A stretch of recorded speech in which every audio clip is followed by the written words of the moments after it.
That's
And what do I do?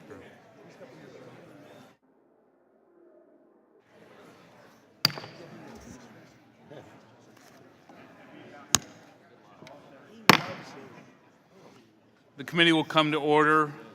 Good morning and thank you for joining us. Over the last month, millions of Americans were forced to comply with our broken tax code, sent a significant portion of their paychecks to the IRS. Meanwhile, House Republicans have been advancing common sense proposals to make the IRS more accountable. Last week, we passed 6 pieces of legislation to improve customer service, prevent fraud, and ensure taxpayer dollars are being spent appropriately. These efforts will help ensure the IRS is more efficient, more accountable, and more professional. We also held a hearing to examine the rampant tax-related identity theft and cybersecurity attacks that continue to hurt taxpayers and cost Americans billions of dollars. Witnesses and members, including our colleague Jim Renacci, who personally experienced identity theft during the tax season, strongly agreed that we have to take action to better serve taxpayers and prevent fraud. We're here today to advance more common sense solutions to make sure the IRS is serving all Americans, not working against them. First bill we will consider H.R. 3209, sponsored by our colleague Eric Paulson, will help local law enforcement agencies find missing or exploited children. This legislation enjoys bipartisan support and will empower the IRS to share taxpayer information with state and local officials. The bill also includes a strong safeguard so that sensitive taxpayer information is protected. Our second bill, H.R. 5053, sponsored by Peter Roscom, the chairman of the Oversight Subcommittee, prohibits the IRS from collecting the identity of donors who contribute to tax-exempt organizations. As we've seen over the last several years, the IRS has exploited sensitive taxpayer information to penalize tax-exempt organizations that don't align with certain political beliefs. By eliminating invasive reporting requirements in current law, this legislation will protect taxpayers' identities and prevent the IRS from improperly targeting particular organizations.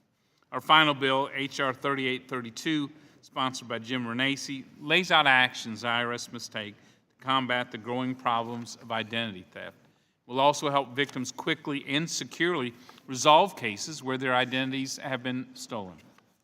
As Mr. Renacci knows from personal experience, no one is protected from tax-related identity theft, not even members of Congress. This legislation will help prevent fraud, increase transparency, and improve customer service to protect Americans from tax-related ID theft. Simply put, these proposals put the best interests of children and taxpayers first. I want to thank my colleagues for bringing such common sense ideas to the committee.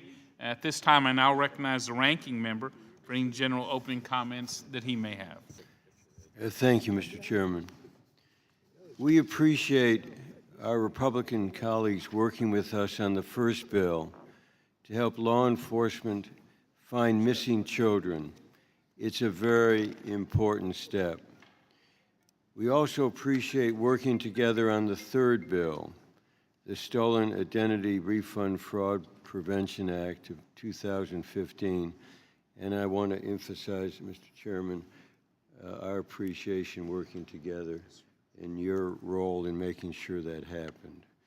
Again, progress is being made on an issue of importance to our constituents. I am deeply concerned with the second bill before us, H.R. 5053, which would prohibit the IRS from collecting the identity of donors who contribute to tax-exempt organizations. After the Citizens United Supreme Court decision in 2010, there was a sharp rise in undisclosed money in federal elections, which has created opportunities for influence buying and corruption. This bill potentially opens the door for unlimited secret money from foreign governments or foreign individuals to be funneled into our elections. Currently, foreign money cannot be legally given or spent in our election. And the only real protection we have against the use of foreign money by politically active 501c4 organizations is that they must disclose their donors to the IRS. Instead of our working to move forward on this problem of undisclosed money in elections, to make the whole system more transparent, This bill moves us backward. In this election cycle already, political spending by tax-exempt groups is 5 times the amount spent at this point during the 2012 cycle, according to the Center for Responsive Politics. The Republicans have thus far prevented the IRS from issuing regulations on political spending by 501c4 organizations. It's no secret, really, as to why they're working to keep donors a secret.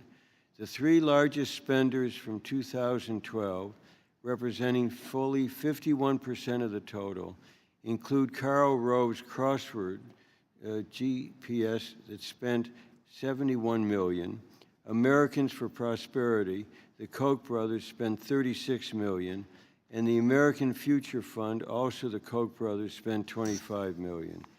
What this bill does, to put it simply, is to solidify the secrecy around the role of big money in campaigns. We should not support these efforts to reduce transparency and make it easier for donors to pour unlimited funds into political campaigns, including and maybe especially foreign donors who are not legally able to contribute to our campaigns. And essentially what this is going to do is to put a veil of secrecy over those contributions and make it impossible for the IRS and for the Attorney General to take the necessary steps when there's a clear violation of that law. I yield back the balance of our time. Thank you, Mr. Levin. Our first order of business is H.R. 3209, the Recovering Missing Children's Act. This time, I'd like to recognize the bill's sponsor, Mr. Paulson, to explain the bill. Thank you, Mr. Chairman and members. You know, as the father of 4 girls, there are very few crimes that shock and appall me as much as the kidnapping and exploitation of a child. Kidnapping is reprehensible for a number of reasons: the innocence and helplessness of the victims, the pain and confusion that a loving parent feels when they don't know where their child is, and the unsettling realization that such an awful crime can take place in our communities. According to the National Center for Missing and Exploited Children, more than 200,000 children are abducted by family members every year. And law enforcement does a very admirable work to track down the perpetrators of these crimes, but with tens of thousands of cases every year, their resources are stretched thin. And we owe it to these children to make sure that law enforcement agencies have every tool at their disposal to effectively investigate and solve these crimes. A government report found that in 46% in these cases, new addresses for these missing children can be identified through an analysis of tax returns that are filed using either the suspected perpetrators or the missing child's social security number. This information could actually lead law enforcement directly to the front door of the kidnapper and the child. And while this type of critical tax information can already be used for federal crimes like terrorist attacks and tracking down fugitives, current law does not allow investigators to access federal tax records to help find an abducted child. The Bipartisan Recovering Missing Children Act fixes this by including missing children cases as an acceptable instance when law enforcement with a warrant can work with the IRS to secure tax information crucial to solving a crime. This is a common sense fix that will actually fill in the information gap.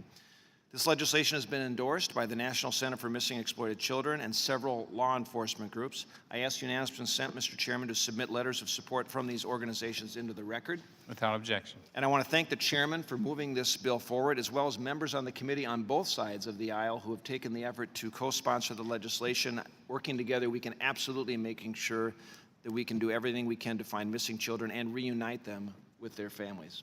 I yield back, Mr. Chairman. Thank you. And I'll recognize Ranking Member Levin or his designee for a statement on the bill. Thank you, Mr. Chairman. Mr. Pasquale will give the opening, and I know a number of our colleagues who are sponsors of this and supporters, including Mr. Larson, want to speak on it. So I'll yield first to Mr. Pasquale. Thank you, Ranking Member. Thank you, Chairman. I'm proud to, among many people on this committee, co-sponsor H.R. 3209, Recovering Missing Children Act. I thank my friend from Minnesota, Representative Paulson, for introducing it. This is a very important piece of legislation, well thought out as he has. As a father and as a grandfather, I can't even begin to imagine what parents go through in the event that their child goes missing. I certainly can't imagine hearing that law enforcement is handicapped in its ability to do everything possible to help bring that child back. In 2007, a study by the Treasury Inspector General for Tax Administration found that tax return information could be helpful in many cases involving missing children. TICTA reviewed whether IRS data would show addresses for persons claiming tax benefits with respect to those missing children after the time of the abduction or their suspected abductors. And you've already pointed out, the sponsor of the bill, the main sponsor, that over 200,000 kids were abducted by a family member. And I think this is critical in this particular area specifically. TICTA looked at 520 missing children cases and found that the IRS data showed new addresses for 46% of the cases. Similarly, IRS data showed new addresses for 34% of suspected abductors. Federal law rightly prohibits the IRS from disclosing confidential taxpayer information, except in a limited number of exceptions. For example, this information may be released to federal government employees if ordered by a federal judge in preparation for a non-tax related criminal prosecution. So 3209 would add criminal investigations related to missing or exploited children as one of those exceptions. The bill would also allow this information to be released to state and local enforcement, to local enforcement officials who are working with the federal agency in its missing or exploited child investigation. As co-chair of Law Enforcement Caucus with my good friend Representative Reichert, I know that we simply cannot have information at our fingertips that can help bring an abducted child home and not allow law enforcement to use it. We need to establish a system that protects taxpayers' privacy, but also allows law enforcement to do its job. And this bill does just that. I commend the main sponsor. I urge my colleagues to support this important bill, and I yield the balance of my time. Thank you, Mr. Chairman. You want to wait? We have a couple minutes, Mr. Larson. Could I yield, Mr. Chairman, to Mr. Larson? Thank you, Sandy, and thank you, Mr. Chairman. I just wanted to commend Eric Paulson for a thorough job in what is common sense legislation. He was joined by my dear friend and distinguished colleague from Connecticut, Joe Courtney. I think Mr. Pascrell has, along with Mr. Paulson, have summed up the bill. I just wanted to commend him for a very common sense but very necessary piece of legislation that will certainly go a long way to help people out. And I yield back. I yield back, Mr. Chairman. Thank you. The committee will now proceed to consideration of H.R. 3209. Without objection, the measure will be considered as read and open for amendment at any point. This time I offer an amendment in the nature of a substitute, which was distributed in advance along with the green sheet explaining it. Without objection, the amendment in the nature of a substitute shall be considered as read, open for amendment at any point, considered a base text for purposes of amendment. I'll now turn to Tom Bartold, the Chief of Staff of the Joint Committee on Taxation, provide a technical description of the amendment in the nature of a substitute with an emphasis on changes made since introduction. I ask that members hold their questions until after his presentation. Mr. Bartold. Thank you, Mr. Chairman. Mr. Levin, the members have before them two joint committee documents, JCX 37 and JCX 38, which describe the underlying legislation and the chairman's amendment in the nature of a substitute. As noted, the underlying legislation authorizes federal officials to share tax information that would otherwise be protected under Code Section 6103 with state and local officials in missing child, exploited child cases. The chairman's amendment in the nature of a substitute provides a definition of a missing child and provides a definition of an exploited child. This proposal would be effective for disclosures after the date of enactment. That completes my description. Happy to answer any detailed questions that the members might have. Thank you. Are there any questions about the amendment in the nature of a substitute? Does anyone wish to strike the last word? Mr. Reichert, you're recognized. Thank you, Mr. Chairman. I wasn't going to speak on this issue, but I feel absolutely compelled because of my background in this very field. I spent a large part of my career investigating the disappearance and murders of over 50 women, young girls and women. And during that period of time, we found 2,000 missing young girls and women, 2,000 across the country. I was one of those investigators who, when we didn't get there quick enough, had to go to the family and let them know that we found their daughter dead. But the feeling on the other side, and going to that family and telling them we found their daughter alive in another part of the country, is one of the greatest feelings that I have ever experienced in my life and in my career.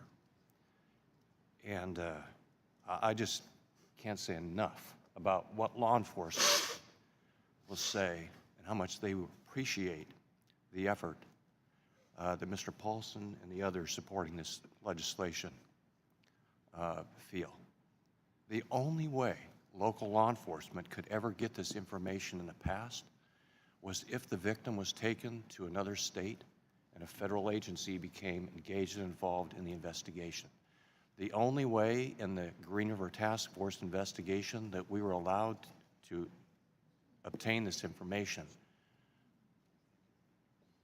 was as a result of the federal agencies being a part of the investigation. That was it. Otherwise, we were stuck. And Mr. Paulson's right. The resources across this country are scarce. This is a tool that is absolutely needed, necessary, and again, will be much appreciated not only by law enforcement, by every family who is suffering with the disappearance and loss and kidnap and exploitation of their child. So again, I just want to congratulate Mr. Pasquarel, my fellow co-chairs, co-chair of the Law Enforcement Caucus, and this entire body for their unanimous support, I'm hoping, for this legislation. It's a powerful piece, changes lives, and saves lives, and I yield back. Thank you, Mr. Reichert. Do anyone else wish to strike the last word?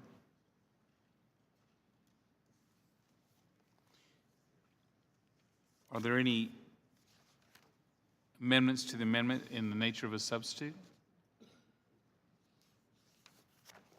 If there are no amendments, the question is on the adoption of the amendment in the nature of a substitute. All those in favor signify by saying aye. Aye. Those opposed, no. The opinion of the chair, the ayes have it, and the amendment in the nature of a substitute is agreed to. I'll now recognize Mr. Johnson for the purpose of offering a motion.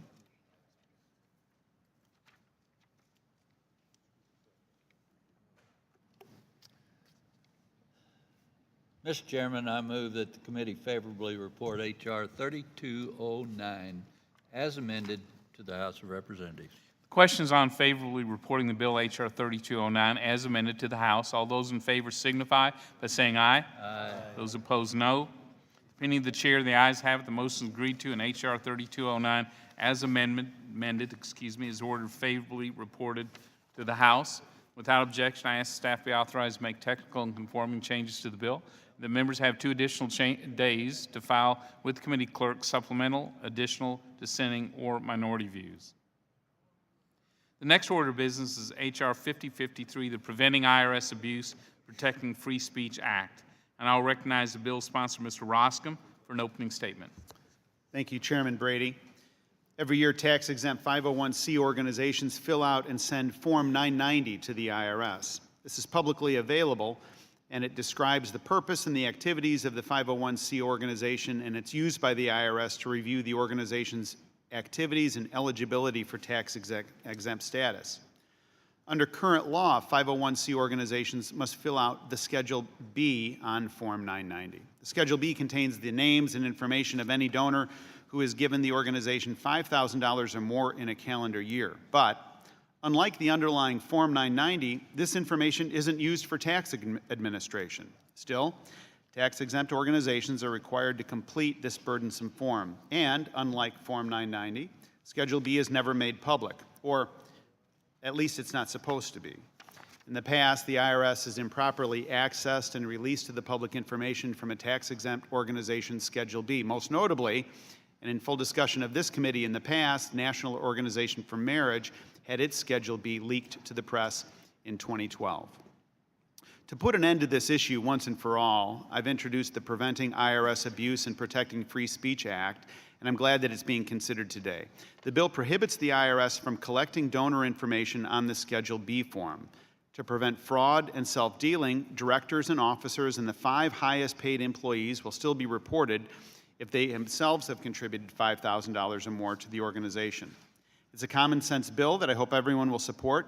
Schedule B is not needed for tax administration. In fact, the IRS has publicly indicated that they were considering eliminating the requirement themselves for this very reason. Tax-exempt groups should not be forced to expend precious resources on unnecessary documentation and tax administration rather than focusing on their missions. The IRS has not demonstrated the capacity to safeguard confidential information in the past, and there is no reason that they should be receiving any more sensitive information than they need to do their jobs. I urge our favorable consideration, and I yield back. Thank you. Thank you, Mr. Oskey. Mr. Levin, you or your designee are now recognized for an opening statement on the bill. I yield our time to Mr. Becerra. Mr. Becerra. Thank you, Mr. Chairman. So I think we all want to make sure that the information we give to the IRS is used for the appropriate purposes. And that's why when we file our tax returns, that is private information. There is a little bit of a difference, though, if you're asking for a particular benefit based on the way you file for taxes and you get special treatment, like you don't have to pay the taxes that the rest of the American people do. And so you have a lot of organizations that are so-called nonprofits that get special treatment because they try to do good things for the social welfare. And so they get tax breaks for having done that social welfare.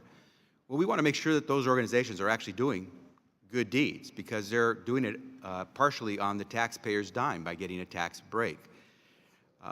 So the current law says that if you want to file as a not-for-profit organization, you have to follow certain requirements. If you get donations that are well beyond what most Americans give, $5,000 to a particular organization, any number of organizations you can do that, then you must submit your name to the IRS, or the organization must submit your name to the IRS. So the IRS can track who's giving you money, especially in large numbers, not just 5,000. In some cases, could be 5 million, 5 billion. How do you know if you don't track it? What this legislation does is it hides completely the source of the money that nonprofits are getting. Can you imagine if this were to pass, what people would now begin to say, hey, you mean I can collect money from any source? And because some of these nonprofits or not-for-profits use their money for campaign purposes, for political purposes, not to do social welfare, can you imagine what would happen?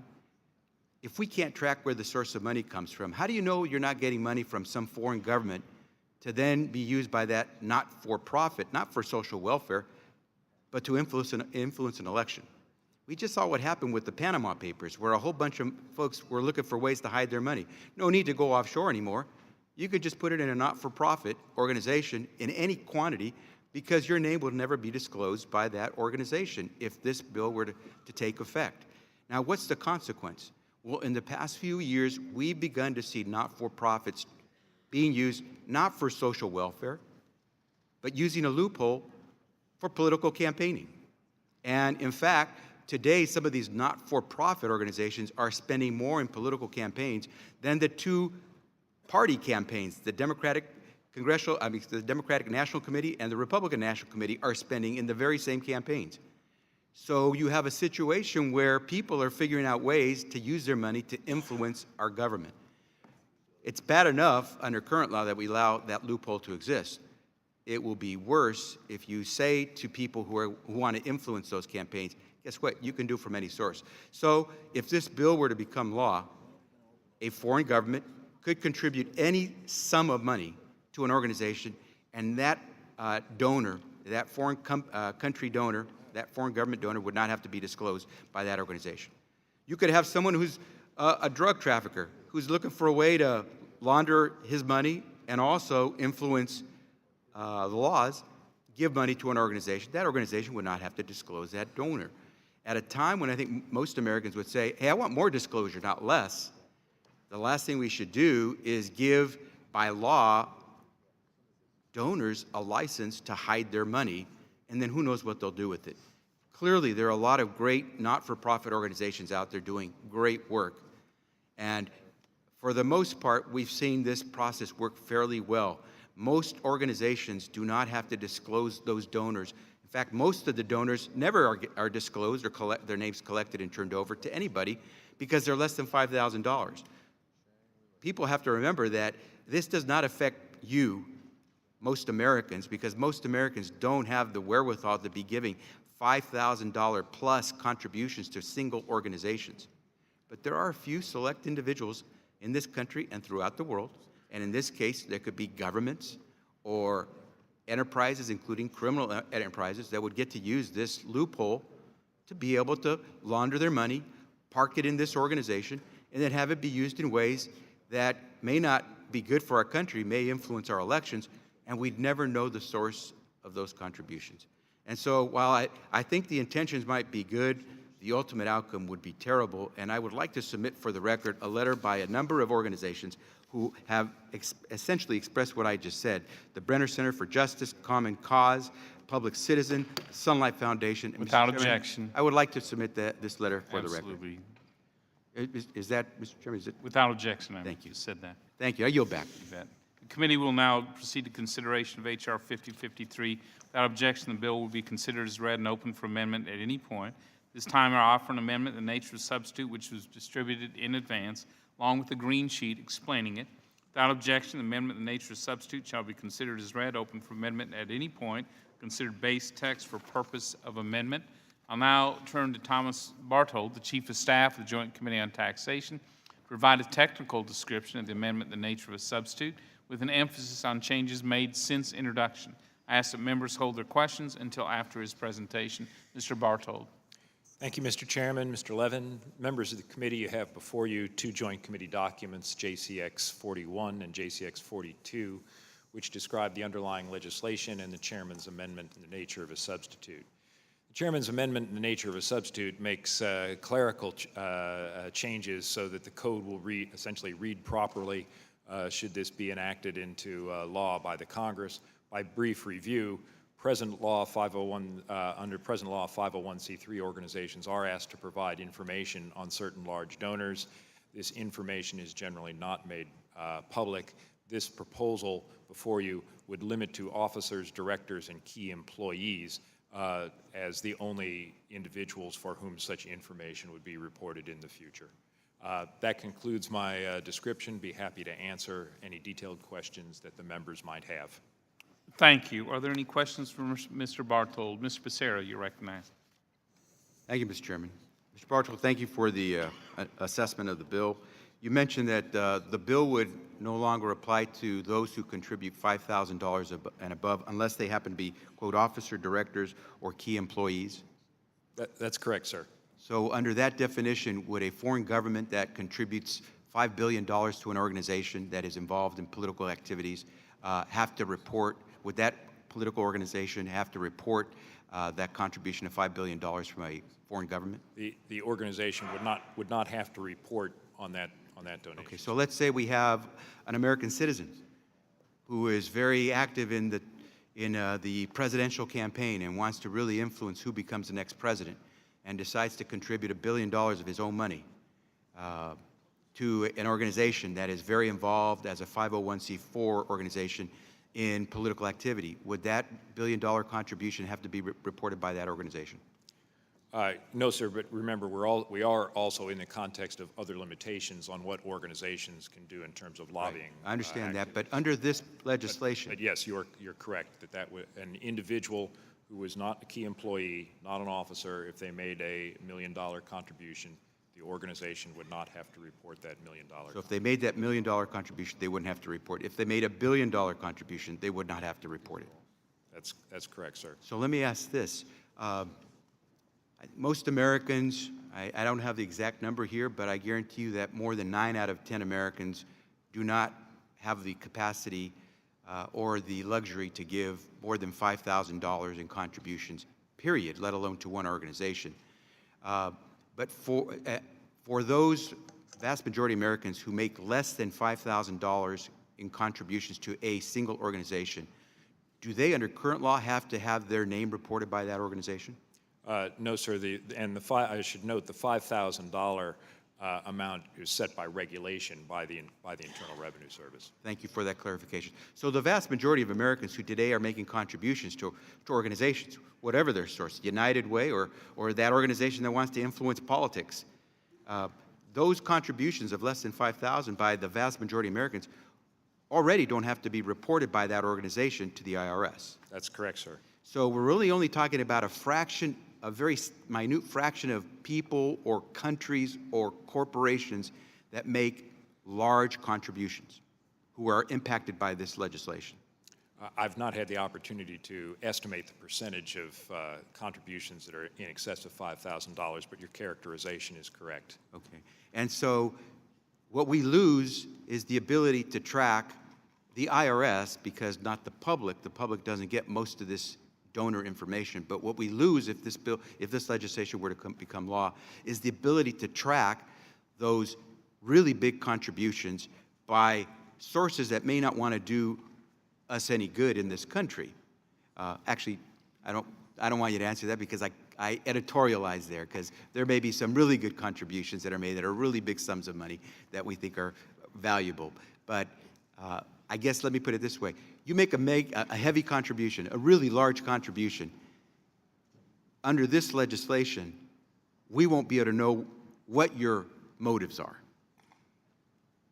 Well, we don't know the motives of the individuals today either, sir. Right. Okay, and we won't know how much you've given under this legislation. That's correct, sir. Okay. If that country or drug dealer or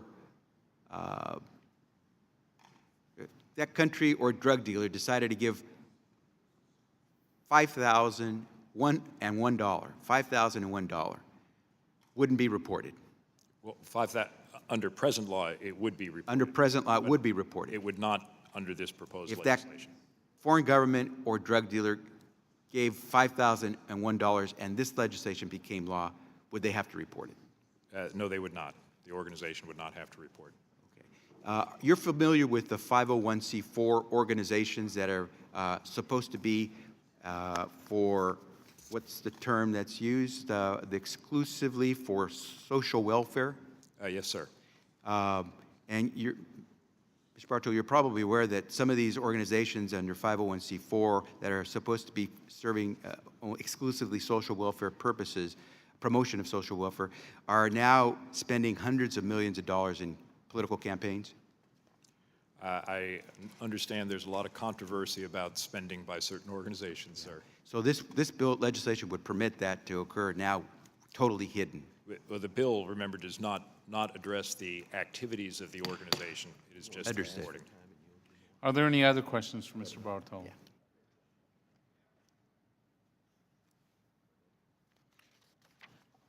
Does anyone wish to strike the last word?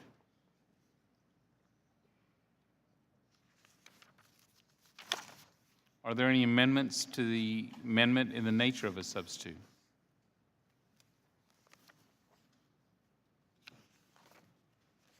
If there are no amendments, the question is on the adoption of the amendment in the nature of a substitute. All those in favor signify by saying aye. Those opposed, no. No. Opinion of the chair, the ayes have it. The amendment in the nature of a substitute is agreed to. I'll now recognize Mr. Johnson for the purpose of offering a motion. Mr. Chairman, I move the committee favorably report H.R. 5053 as amended to the House of Representatives. Questions on favorably reporting the bill as amended. All those in favor signify by saying aye. Aye. Those opposed signify by saying no. No. Opinion chair, the ayes have it. The motion is agreed to. A roll call vote is requested, and or the clerk will call the roll.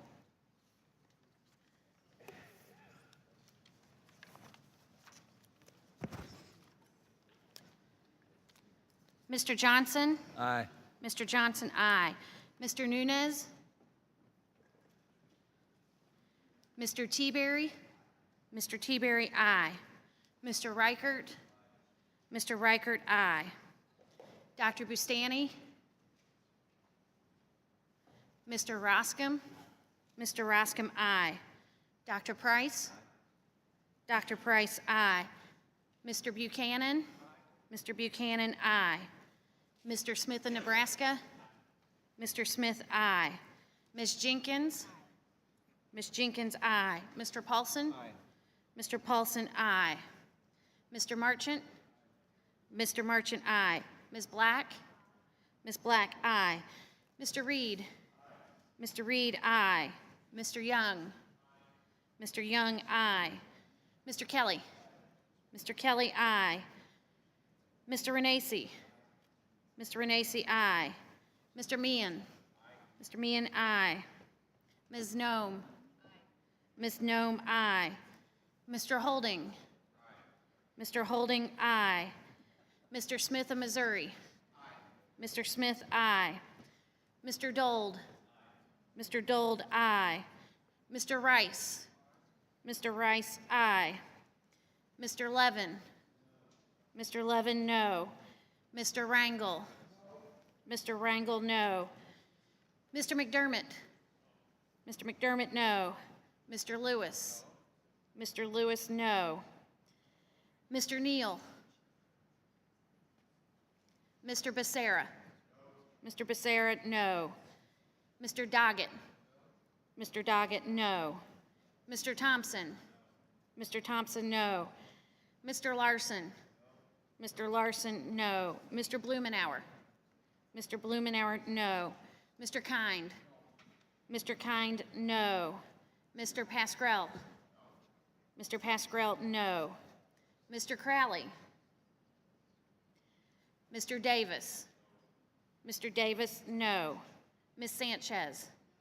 Ms. Sanchez, no. Mr. Nunez? Mr. Nunez, aye. Dr. Bustani?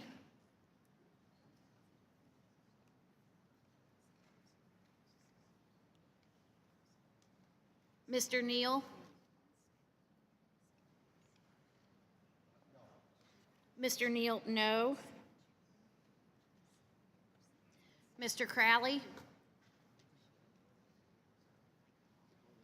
Chairman Brady? Aye. Chairman Brady, aye.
Chairman knows I'm done.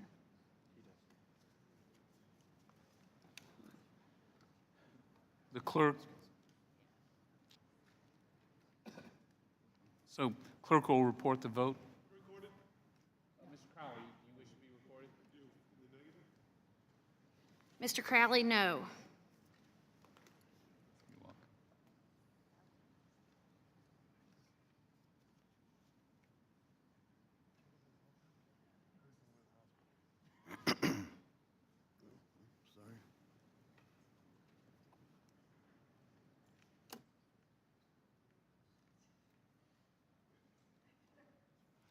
The clerk will report the vote. 23 ayes, 15 noes.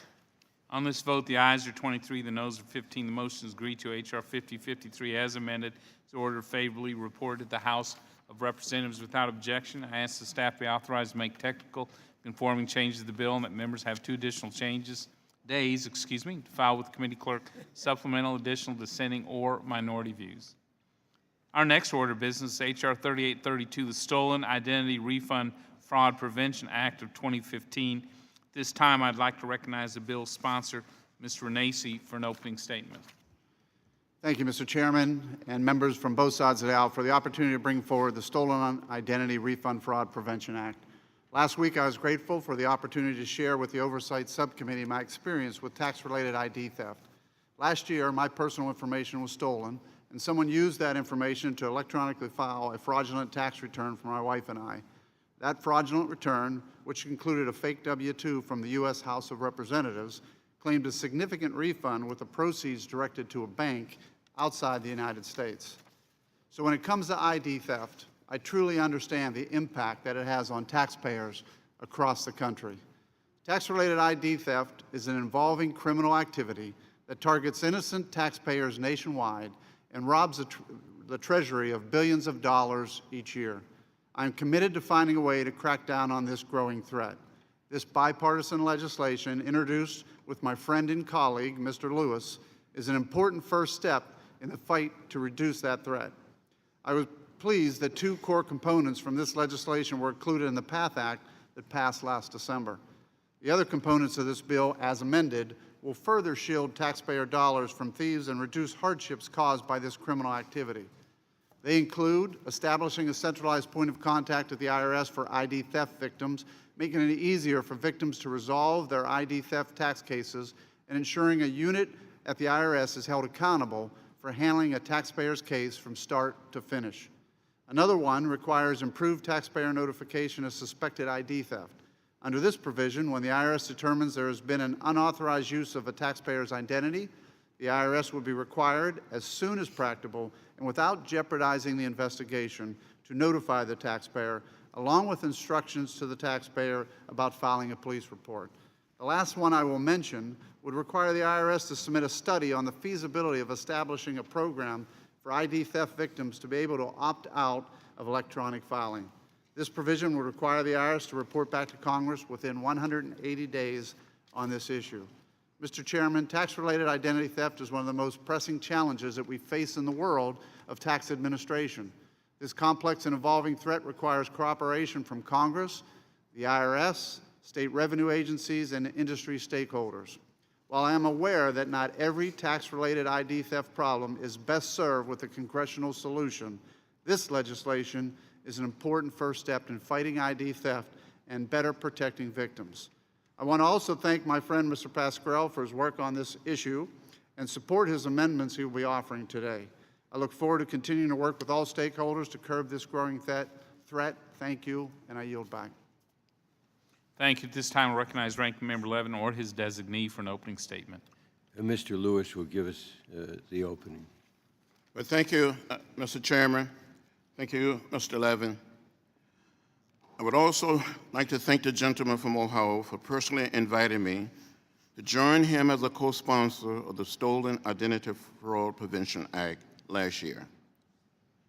I would also like to thank the chairman for marking up this important legislation and Mr. Roskin for his support. Earlier this year, I met with the taxpayer advocate who served the people in my district. During the last filing season, identity theft was the top IRS case work issue. It is becoming more and more prevalent, and we must do all we can to make it easier to protect and serve taxpayers. This is a good bill, and it is a necessary bill. H.R. 3832 responds to the real needs of real people. Last week, Mr. Renacci testified during our Oversight Subcommittee hearing on the 2015 tax filing season. He explained how his experience as a victim of identity theft and tax fraud inspired him to help others. This bill takes a good step, a necessary step in the right direction, and I'm proud to support this and other legislation to protect and serve American taxpayers. We must do all we can to fight identity theft, return theft, fraud, and scams. In our hearing last week, many members, including me, shared stories of scam calling their homes, pretending to be from the IRS and attempting to cheat them too. This is one of the reasons that I am so concerned about the return of private debt collection. I feel in my heart of hearts that private debt collection will only make fraud worse, not better. A few weeks ago, I was joined by Ways and Means Oversight Subcommittee Democrats in introducing Taxpayer Protection Act of 2016. Our legislation responds to the recent recommendation from the National Taxpayer Advocate. My bill also includes good policy ideas offered by other committee members like Mr. Pasquale and Mr. Becerra. Mr. Chairman, I'm pleased that the committee is taking real steps to respond to taxpayers' needs in considering H.R. 3832. And again, I want to thank my friend for asking me to be a co-sponsor of this piece of legislation. The committee will now proceed to consideration of H.R. 3832. Without objection, the measure will be considered as read and open for amendment at any point. This time, I offer an amendment in the nature of substitute, which is distributed in advance, along with the green sheet explaining it. Without objection, the amendment in the nature of substitute shall be considered as read, open for amendment at any point, considered base text for purpose of amendment. I'll now turn to Thomas Bartold, the Chief of Staff of the Joint Committee on Taxation, provide a technical description of the amendment in the nature of substitute with an emphasis on changes made since introduction. I ask the members hold their questions until after his presentation. Mr. Bartold. Thank you, Mr. Chairman. Mr. Levin, members of the committee have before them two joint committee documents, JCX 39 and JCX 40, which describe the underlying legislation and the chairman's amendment, the nature of a substitute. The chairman's amendment, the nature of substitute, makes several changes, so I'll probably be a couple minutes longer than I have on the two preceding bills. Section 2 of the chairman's amendment, the nature of a substitute, provides a centralized point of contact for taxpayers who experience ID theft fraud. This is identical to the underlying legislation. Section 3 provides for notification of suspected ID theft.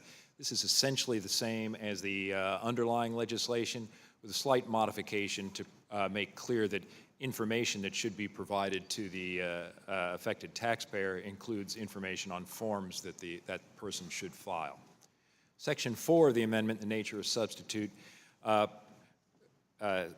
requires that the Secretary undertake a feasibility study and report within 180 days on the feasibility of blocking, allowing taxpayers who have experienced ID theft to block returns that may be filed electronically on their behalf. Section 5 establishes criminal penalties for using false IDs in filing returns and other tax-related information. This is identical to the underlying legislation. Section 6 clarifies that the Secretary should draw upon 6 different databases maintained by different agencies as part of the Do Not Pay initiative in attempting to reduce the potential for ID theft tax-related fraud. Section 7 requires biannual reports, with the first report due by September 30th, 2018, and the last report to be delivered by September 30th, 2023. This report would be about ID theft refund fraud, and it would request information on the time to resolve cases for victims, progress on outreach, and the feasibility of cost-benefit analysis of potentially enhancing taxpayer authentication procedures that the IRS may use in the future. Section 8 requires that the Secretary establish an information sharing and analysis center. This center would provide for cross-agency sharing related to ID theft and tax fraud. This section would also require a report on the operations and effects of this sharing process 1 year from the date of enactment. That concludes my description of the amendment, the nature of substitute. Be happy to answer any detailed questions that the members might have. Thank you. Are there any questions for Mr. Barthold? Dr. McDermott. Mr. Barthold, in listening to Mr. Bernacci and reading this bill, I'm not sure I know what the process is for the taxpayer to seek recovery. Is it only by their own personal action, or does the government get involved in trying to help them put their case together, or in fact go to court, or whatever's necessary? Could you tell me what the process is for a citizen like Mr. Bernacci who has experienced tax fraud? How do they recover the money or unwind the situation? Well, Mr. McDermott, in terms of recovery, the taxpayer does not actually lose money from their account. The issue might be that there's delays in refunds that are properly due the taxpayer. The legislation that is before you provides for a centralized point of contact within the IRS, so that essentially an office with people who would keep centralized records to track the progress of resolving the case is where you would call as an affected taxpayer. You'd be given a case number that could be tracked from expert to expert to help resolve the situation. Is the assumption made that the fraudulent tax reform that's sent in is ignored, and the one that Mr. Bernacci is submitting, is that accepted as his tax reform, or his tax form? Is it his processed immediately as it would have been if it'd been a normal form, and the government spends their time going after whoever it is, or is it held in abeyance while you have two forms for the same Social Security number? Often today, the case is that a taxpayer doesn't know that their ID, their tax information has been falsely used to perhaps claim a refund until they file. And then the process within the IRS is, oh, I already filed, they think I already filed for a refund, and so I'm notified that you've already received a refund. That's what then initiates the process of, one, I would need to authenticate that, yes, I'm the real Tom Barthold, and then work through the process of, one, receiving the refund that I deserve, and it sets in motion on the other side for the IRS that they should try to, whatever efforts they may undertake to attempt to recover the fraudulently claimed refund that was claimed by someone posing as me. So I guess by the fact that I only find out that my ID has been used to submit a fraudulent claim, that in itself means that everything's slower for me than it otherwise would be. Yeah, what's the nature of the amount of money we're talking about here? Are we talking 500 a year, or 500,000, or how many fraudulent claims do you get? The IRS has made some estimates over the past couple of filing seasons, and I do not have that information here at the desk. I will provide that information to all the members of the committee. We'll look it up this afternoon, and I'll get a letter out to the committee promptly. Thank you very much. Yield back the balance of my time. Yes, thank you. Are there any others who wish to ask Mr. Barthold a question? Mr. Pascrell, you're recognized. Can you hit that microphone, Mr. Pascrell? Ranking Member Levin and Chairman Brady for holding this particular market.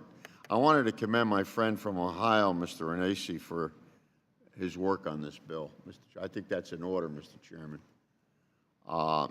He knows I've been interested in this issue of tax fraud and identity theft for quite some time. I'm pleased that the bill we're marking up today, H.R. 3832, includes many provisions included in some legislation I had introduced. These provisions include having a central point of contact for victims of identity theft. We're going to be talking about that in a little while in terms of the amendments, and taxpayer notification of suspected identity theft. Identity theft and tax fraud is a growing problem being carried out by sophisticated criminals. As technology changes and criminal syndicates target American citizens' tax returns, we have an obligation to address the issue. Just this year, a man was charged in federal court in Newark, New Jersey, for being sent nearly $343,000 in fraudulent tax refund checks and cashed them in New Jersey bank accounts. That was nice of him. And last year, organized crime syndicates accessed past returns of more than 100,000 people to file fraudulent returns, collecting over $50 million in refunds before the IRS detected the crime. The bill does not go as far as I would have liked, but I urge my colleagues to take a good look at H.R. 3981. I'm also proud to be co-sponsor of Congressman Lewis's bill, the Taxpayer Protection Act of 2016. This bill is a good start, a good example how we can work together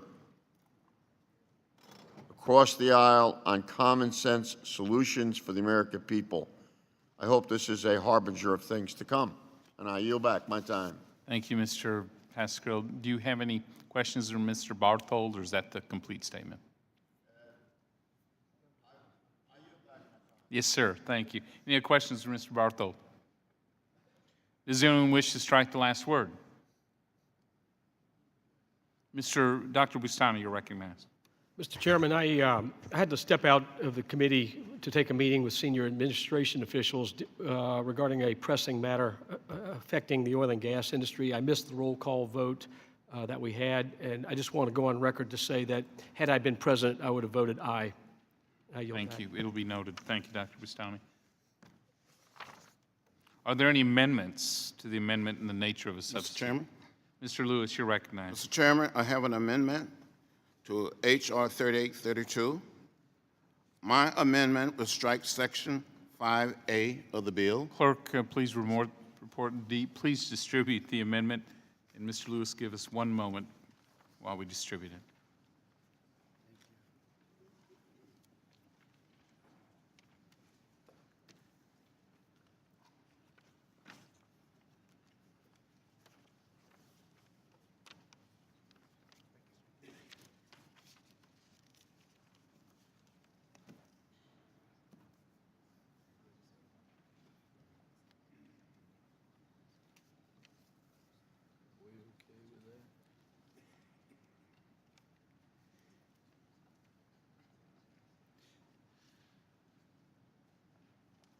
The gentleman from Georgia is recognized for purposes of offering an amendment and is recognized for 5 minutes. Well, thank you very much, Mr. Chairman.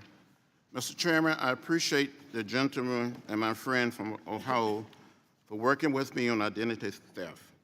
Mr. Renese brought passion and truth to this issue. He's committed to working together, Democrats and Republicans, to do what is right and what is just for American taxpayers. I would also like to thank the chairman and Mr. Roskin for their leadership and support on this important issue. H.R. 3832 is a good step in the right direction, and I hope that everyone will support my simple amendment. And with that, Mr. Chairman, I yield back. Thank the gentleman. Yields back. Does anyone wish to speak on the amendment? I'd like to recognize myself. I appreciate the gentleman from Georgia's amendment and intend to support it. But first, some context is important to understand this issue completely. Section 5 of the bill creates a new criminal penalty in connection with using a stolen identity to commit tax fraud. While we all support the notion of getting tough on identity theft crimes, Section 5A involves shared jurisdiction between this committee and the Judiciary Committee, which has a referral on this bill. And Section 5B is solely in the Judiciary Committee's jurisdiction. In order to preserve the Judiciary Committee's jurisdictional interest and address their concerns with this section, I intend to remove the remainder of Section 5 from the bill as we move the floor. It would be a Rule 10 violation, however, for us to amend or strike Section 5B in committee. So by removing this section, we'll be able to move forward on the remainder, the important sections in this measure in a bipartisan fashion and get a bill to the House floor ultimately approved by the whole House. Meanwhile, I intend to have my staff continue to work with the Judiciary Committee to ensure that criminal penalties are appropriately tough for identity theft crimes. That I yield back. Does anyone else wish to speak on the amendment? Mr. Davis, you're recognized.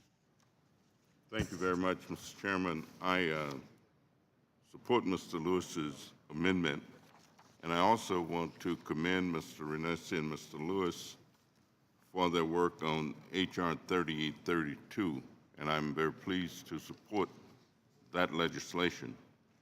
There are a number of key important provisions in that bill that would improve the tax system for millions of taxpayers. In particular, I hope that our committee will lead the charge to increase funding for low-income taxpayer assistance clinics. Similarly, I have a bill with Representative Honda to permanently authorize the Community Volunteer Income Tax Assistance Matching Grant Program, which helps provide reliable, no-cost tax preparation services for America's workers. I have a number of those clinics in my district, and they do outstanding work. I also hope that our committee will consider this year the need for some standard training for our preparers.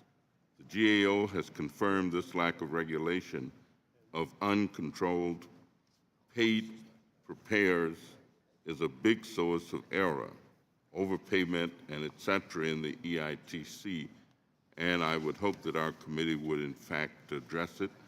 I urge passage of the amendment, and I urge passage of H.R. 3832, and I yield back. Questions on agreeing to the amendment offered by Mr. Lewis? All those in favor signify by saying aye. Aye. Those opposed, no. In the opinion of the chair, the ayes have it. Are there additional amendments to the amendment in the nature of substitute? Mr. Pascrell? Thank you. For what purpose does the gentleman seek recognition? I have an amendment here to offer, Mr. Chairman.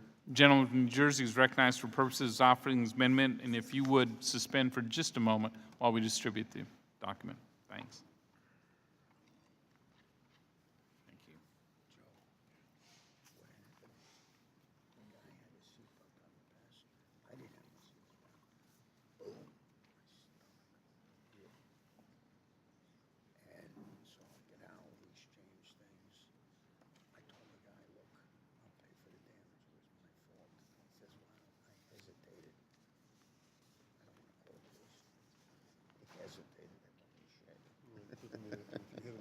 That's correct.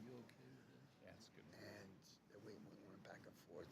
He got his money. I said, go get a couple estimates. Here's my number. I'm a congressman, so I'm not going to, leave the country anytime now. He was very, very nice about it. I paid, it was an expensive.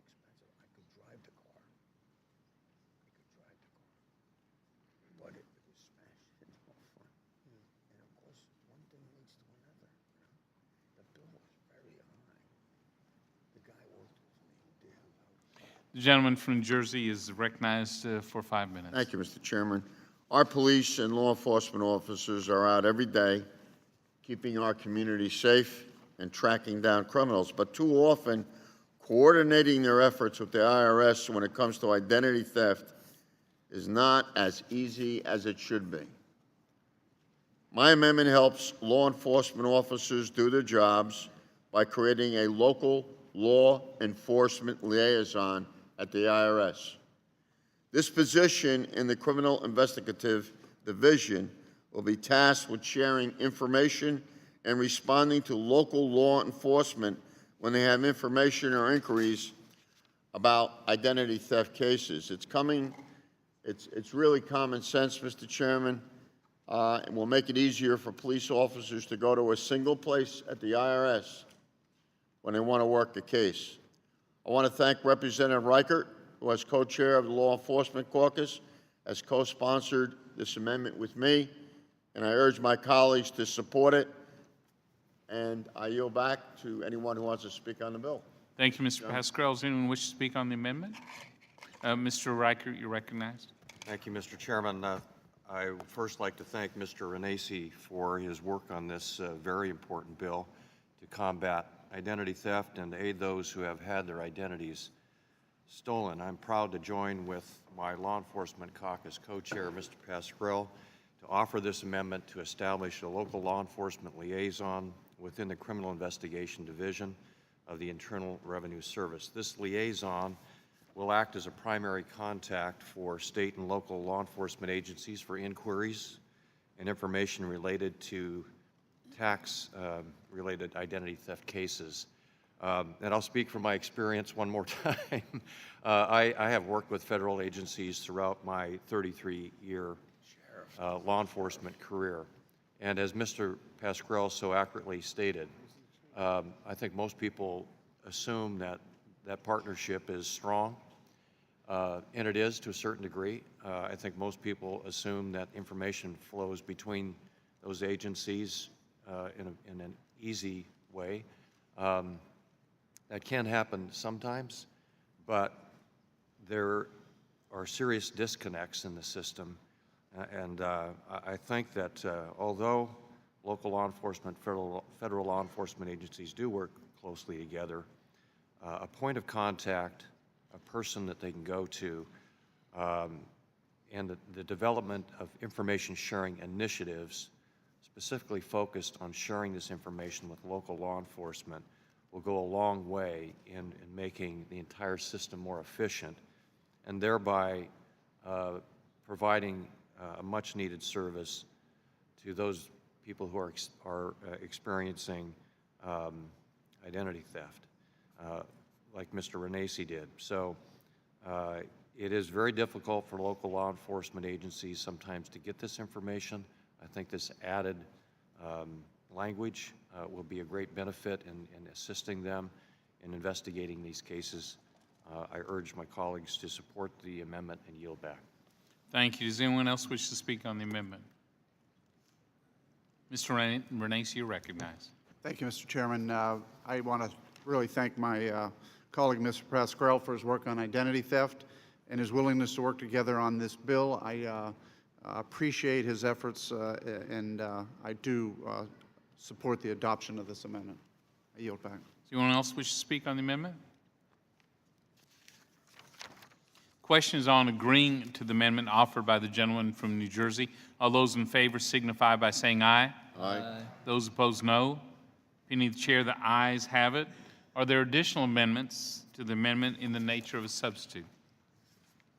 For what purposes, gentleman from New Jersey seek recognition? To introduce another amendment, Mr. Chairman. Gentleman's recognized for purposes of the amendment. If you would suspend for a moment while the amendment's distributed. So, Mr. Chairman, you can imagine sitting at home when you, I will suspend. Mr. Pascrell, I think we're familiar with amendments, so you're recognized for 5 minutes. Thanks, sir. You got to catch your train. You were plowing ahead anyway, so I'm just catching up with you at this point. So imagine sitting at home when you receive a call from a threatening voice on the other end of the line claiming to be the IRS. For too many Americans, this experience is very, very familiar. These criminals may ask unsuspecting citizens for their personal information, their social security number, or even bank account information, and threaten arrest or other penalties if the listeners don't comply. These phone scams have become increasingly aggressive and very, very harmful to taxpayers. My amendment addresses this problem in practical ways. First, it requires the Treasury Inspector General for Tax Administration to issue a report identifying potential technological solutions to the phone scam. Second, it would have the IRS provide information to callers who may be put on hold when calling in regarding common identity theft tax scams and how to avoid them. We need to do all we can to make sure taxpayers are informed and armed against these scams. I urge my colleagues to support this amendment, and I will yield back, Mr. Chairman. Anybody who wants to speak up for the amendment? Thank you, Ms. Pascrell. Does anyone else wish to speak on the amendment? Mr. Renacci, you're recognized. Thank you, Mr. Chairman. Again, just briefly, I want to thank Mr. Pasquale for his work, and I do support the adoption of this amendment. I yield back. Thank you. Does anyone else wish to speak on the amendment? Questions on agreeing the amendment offered by the gentleman from New Jersey? All those in favor signify by saying aye. Aye. Those opposed, no. In the opinion of the chair, the ayes have it. Does anyone else wish to offer an amendment? There are no further amendments. Questions on the adoption of the amendment in the nature of substitute? All those in favor signify by saying aye. Aye. Those opposed, no. Opinion of the chair, the ayes have it. The amendment in the nature, If there are no further amendments, questions on the adoption amendment in the nature of a substitute as amended, all those in favor signify by saying aye. Aye. Those opposed, no. Opinion of the chair, the ayes still have it. The amendment in the nature of a substitute as amended is agreed to. I now recognize Mr. Johnson for the purposes of offering a motion. Mr. Chairman, I move the committee favorably report H.R. 3832 as amended to the House of Representatives. Questions on favorably reporting the bill as amended. All those in favor signify by saying aye. Aye. Those opposed, no. Opinion of the chair, the ayes have it. The motion is agreed to, and H.R. 3832 is amended as ordered favorably reported to the House. Without objection, I ask the staff be authorized to make technical and conforming changes to the bill. The members have 2 additional days to file with the committee clerk supplemental, additional, dissenting, or minority views. There being no further business before the committee stands adjourned.